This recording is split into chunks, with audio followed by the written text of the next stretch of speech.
The king's daughter was overjoyed to see her pretty plaything again, and she caught it up and ran off with it. "Stop, stop!" cried the frog. "Take me up too. I cannot run as fast as you." But it was of no use, for croak after her as he might, she would not listen to him, but made haste home, and very soon forgot all about the poor frog, who had to betake himself to his well again.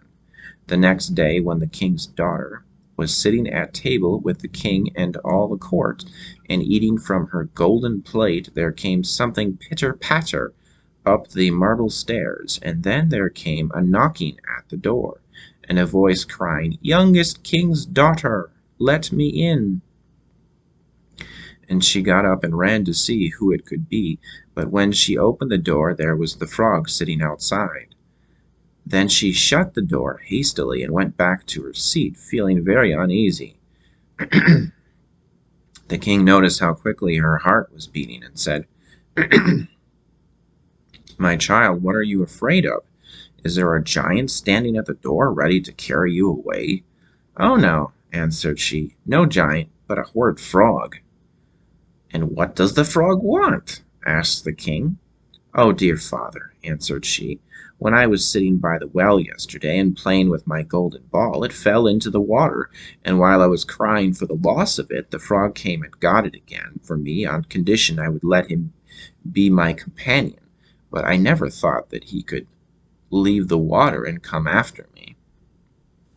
But now there he is outside the door, and he wants to come in to me."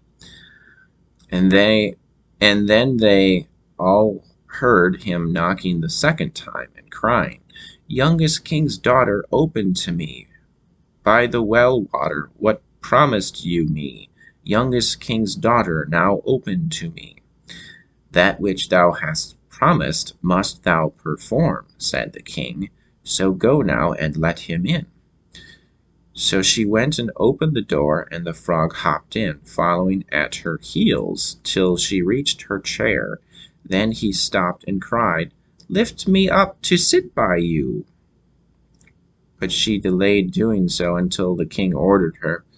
When once the frog was on the chair, he wanted to get on the table, and there he sat and said, "Now push your golden plate a little nearer, so that we may eat together."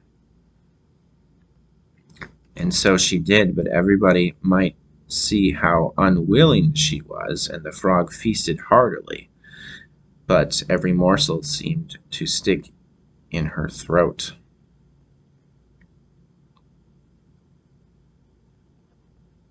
"I have had enough now,"